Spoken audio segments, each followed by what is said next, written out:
Hello friends, आपका स्वागत है हमारे यूट्यूब चैनल पे जिसका नाम है रिकॉल नॉलेज, जो आपकी नॉलेज को रिकॉल कर देगी। आज का टॉपिक है सामाजिक गतिशीलता।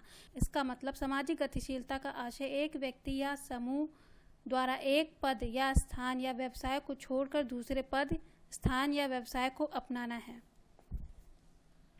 सामाजिक गतिशीलता के प्रकार, इसके दो प्रकार होते हैं। सोरोकिन ने अपनी पुस्तक सोशल मोबिलिटी में दो प्रकार की गतिशीलताएं बताई हैं। पहला है समस्तरीय या क्षैतिज गतिशीलता, इसको हॉरिजॉन्टल सोशल मोबिलिटी भी कहते हैं। इनके अनुसार व्यक्ति का सेम लेवल पे ट्रांसफर होता है पर उनमें प्रतिष्ठा एवं परिस्थिति में कोई परिवर्तन नहीं होता है। इसको बंद गतिशीलता भी कहते हैं। इसका सबसे अच्छा उदाहरण जाति से है।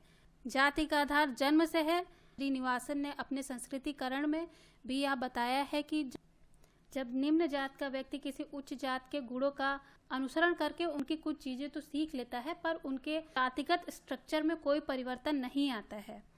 आगे बढ़ते हैं। अगला है उदर्ग गतिशीलता या विषम स्तरीय गतिशीलता या वर्टिकल सोशल मोबिलिटी।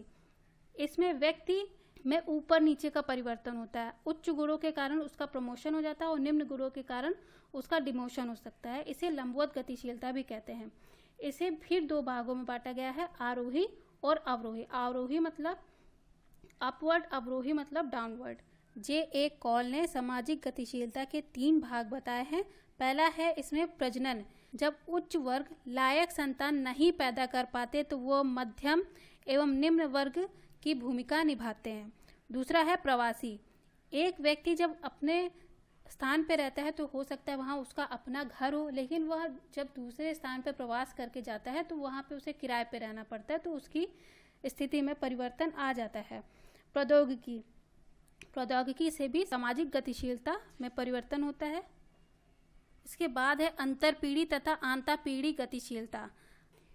इसमें समानता एक पिता की सामाजिक परिस्थिति की तुलना में उसके पुत्र की सामाजिक परिस्थिति से की जाती है, जैसे कि एक क्लर्क के बेटे का आईएएस बनना। आंतरपीढ़ी गतिशीलता, जब एक ही पीढ़ी का व्यक्ति एक पद को त्याग कर दूसरे पद का ग्रहण करता है तो उसे आंतरपीढ़ी गतिशीलता कहते हैं, जैसे एक क्लर्क का पीसीएस में चयन होना। गतिशीलता के अन्य 2 प्रकार हैं, खुली गतिशीलता और बंद गतिशीलता।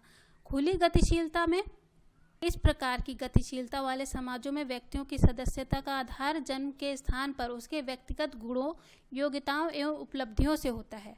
इसमें व्यक्ति अपनी परिस्थिति एवं पद के चुनाव प्रगति के लिए स्वतंत्र होता है। इस प्रकार की गतिशीलता पश्चिमी देशों में पाई जाती है। बद्ध गतिशीलता का उदाहरण जाति से है। भारत में क्षैतिज एवं उदर्ग गतिशीलता दोनों ही पाई जाती हैं, पर हालांकि यहाँ पर परंपरागत समाज है, इसी कारण यहाँ क्षैतिज गतिशीलता ज़्यादा पाई जाती है।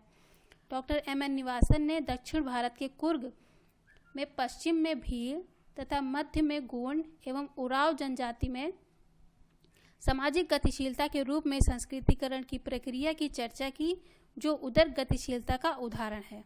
दुर्खीम ने आत्महत्या के अध्ययन के दौरान पाया कि उर्ध्वगामी एवं अधोगामी गतिशीलता समाज में नियमहीनता को जन्म देती है, यानी प्रतिमानहीनता को जन्म देती है, जिसके परिणाम स्वरूप आत्महत्या की दर बढ़ जाती है। होलिक्स, हैंड, एलिस, एरबी आदि ने सामाजिक गतिशीलता को बीमारियों एवं नसों के टूटने के लिए उत्तरदायी माना है। यह कथन में आ सकता है आपका कोई। लिपसेट तथा बेंडिक्स ने व्यवसाय के आधार पर 2 प्रकार की सामाजिक गतिशीलता का उल्लेख किया है अपनी पुस्तक में social mobility in industrial society में किया है। इसमें पहला है अंतरपीढ़ी व्यावसायिक गतिशीलता। पीढ़ीगत व्यावसायिक गतिशीलता में जब कोई व्यक्ति अपने ही जीवन काल में एक व्यवसाय को छोड़कर दूसरे व्यवसाय को अपनाता है तो पहले व्यवसाय की तुलना में भिन्न होता है, तो उसे अंतरपीढ़ी व्यावसायिक गतिशीलता कहते हैं। जैसे किसी व्यक्ति द्वारा कपड़े का व्यापार छोड़कर जूते का व्यापार करने लगना या एक क्लर्क का पीसीएस बन जाना।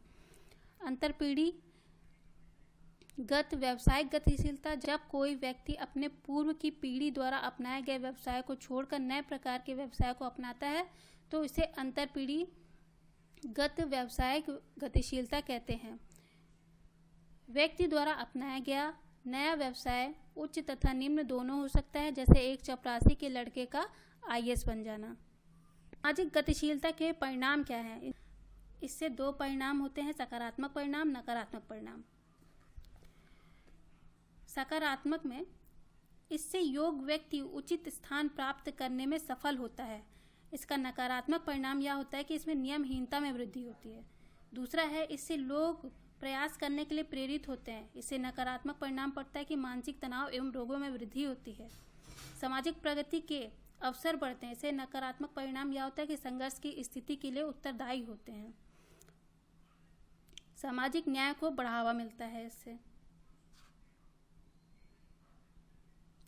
आज की वीडियो में इतना ही। धन्यवाद।